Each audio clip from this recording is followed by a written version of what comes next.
그 진행이 우선적으로 먼저 이루어져야 됩니다. 신고를 안 하셔도 된답니다. 알려드리겠습니다.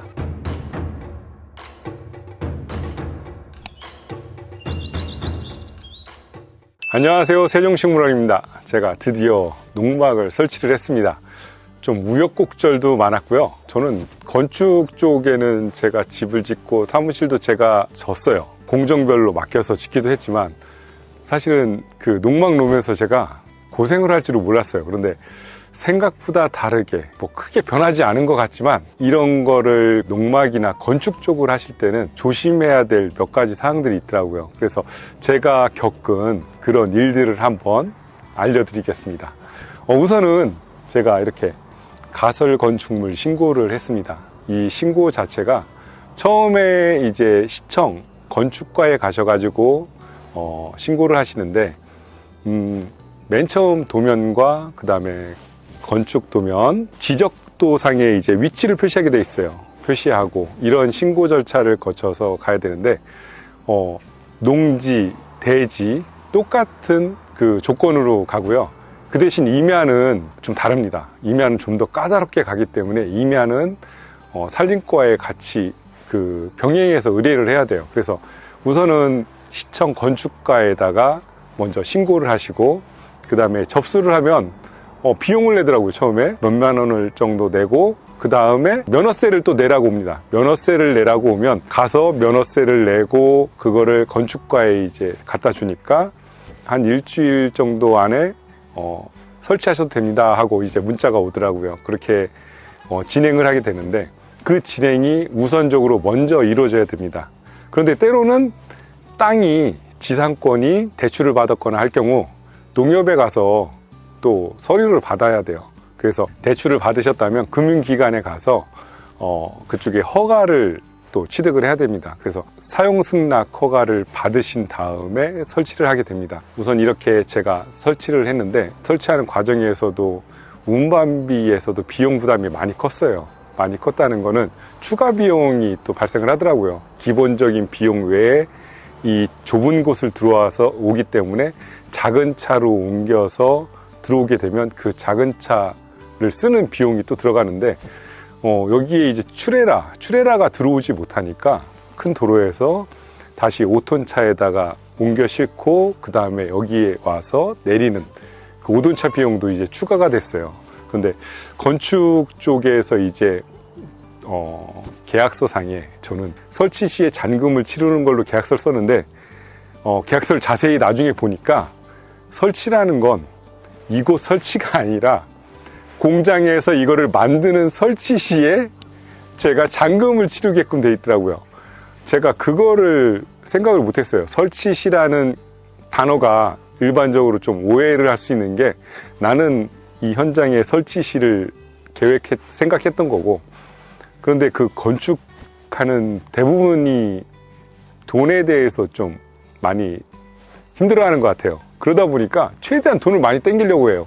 근데 제 입장에서는 설치하고 돈을 잔금을 치르는 게 당연히 맞다고 생각하는데 건축 쪽에서는 비용 자체를 최소화시키기 위해서 자기네들이 최대한 많은 돈을 끌어다 빨리 융통하기 위해서 그렇게 이제 하시는 경우가 많아요. 그래서 그것 때문에 좀 싸움도 있었어요. 다툼도 있었고 하지만 이제 최종적으로 마무리가 되고 아무 문제가 없이 끝나긴 했습니다. 하지만 건축 쪽에서는 많이 이제 다툼이 일어날 수 있는 소지가 많으니까 항상 계약서를 갖다가 작성하실 때 꼼꼼히 보시면서 추가사항이 있어요. 계약서와 다르게 추가사항을 적을 때 거기에 이제 단어 하나하나가 굉장히 중요하더라고요. 그래서 이런 거를 꼼꼼하게 살펴보시는 게 좋아요. 말로만 대화한 거는 아무 소용이 없어요. 계약서상에 단어 하나하나가 정말 중요하기 때문에 구두상으로 계약은 없다고 보시면 되고요. 내가 뭔가 서비스로 해주기로 했다, 뭐를 해주기로 했다는 거는 그 계약서에 꼭 명시가 돼서 진행이 되는 경우가 많으니까요. 법적으로 갔을 때도 제일 중요합니다. 그렇기 때문에 꼼꼼하게 꼭 살펴보시고요. 우선은 제가 이 농막을 설치를 한 거는 손님들이 오셔서 편하게 그 음료수와 그다음에 화장실, 제일 중요한 건 화장실이었어요. 화장실이 좀 아래쪽 사무실이 너무 멀다 보니까 화장실을 쓰기 위해서 이제 설치를 하는데, 설치하는 과정에서 그 농막을 만드는 회사와 그런 계약서 때문에 좀 길게 진행이 됐는데, 건물은 깔끔합니다. 깔끔하고, 뭐 사실 거기서 서비스로 해주기로 했던 거는 내가 계획했던 거와 그때 처음에 얘기했던 거와는 다르게 진행이 돼가지고 좀 서운함도 있는데, 마무리는 됐으니까 저는 그걸로 만족을 하고요. 농막을 설치하실 때는 뭐 이렇게 건축 허가 표시, 이게 와야지만, 이걸 받아야지만 건축을 할 수 있는 거니까요. 가설 건축물도 건축의 일종으로 보는 상황이기 때문에 그렇게 꼭 하셔야 됩니다. 그리고 이거를 붙이셔도, 이렇게 설치를 해도 3년이에요. 3년 후에는 다시 비용을 또 지불하고 3년 연장을 하는 겁니다. 가설 건축은. 그래서 가설 건축 자체는 영원히 가는 게 아니라 임시적으로 3년 연장하신다고 생각하시면 굉장히 편할 것 같아요. 다른 건 깔끔합니다. 왜냐면은 비용을 많이 줬어요. 정말 깔끔하게 모든 건 돼 있고 풀옵션식으로 이제 만들어졌고요. 그 다음에 또한 정화조는 3인용 정화조를 설치를 하고요. 정화조가 작은 거죠. 어차피 클 필요는 없으니까요. 정화조를 설치할 때는 신고를 해야 됩니다. 그 다음에 이쪽 설비가 이제 뭐 가스를 사용한 게 아니라 전기로 이제 모든 걸 사용합니다. 그래서 가스를 사용할 때는 또 가스에 대해서 또 허가를 받아야 되니까 그런 점도 염두에 두시면 좋을 것 같고요.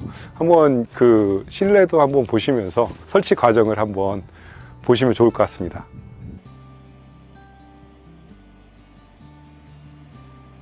오늘은 새벽 일찍 눈이 갑자기 왔어요. 눈이 와가지고 어제 준비를 해놓는데도 불구하고 눈을 다시 쓸어야 됐고, 그리고 이렇게 농막이 도착을 했습니다. 농막을 설치를 할 건데 굉장히 추워요. 오늘 어제까지는 영상이었는데 새벽부터 눈이 내리고 추워졌습니다. 그리고 커다란 장비가 오기 때문에 아침 일찍부터 눈을 치우고 준비를 하고 있습니다. 지금 농막이 커다란 크레인에 들려서 옮겨질 거고요. 굉장히 큰 추리라러 왔습니다. 커다랗다 보니까 새벽에 이제 움직였던 것 같고요. 이렇게 지금 설치를 하기 위해서 준비를 하고 있습니다.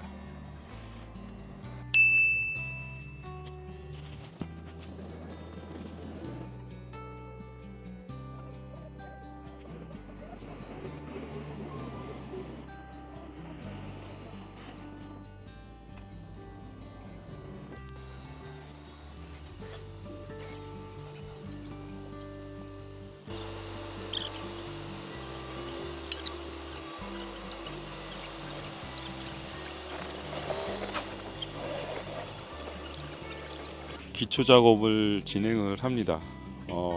수평을 맞추는 작업을 하고요. 우선은 그 직사각형으로 위치를 갖다가 잡은 다음에 정확한 위치를 잡는 거죠. 그리고 나서 지금 수평 작업을 진행을 할 겁니다.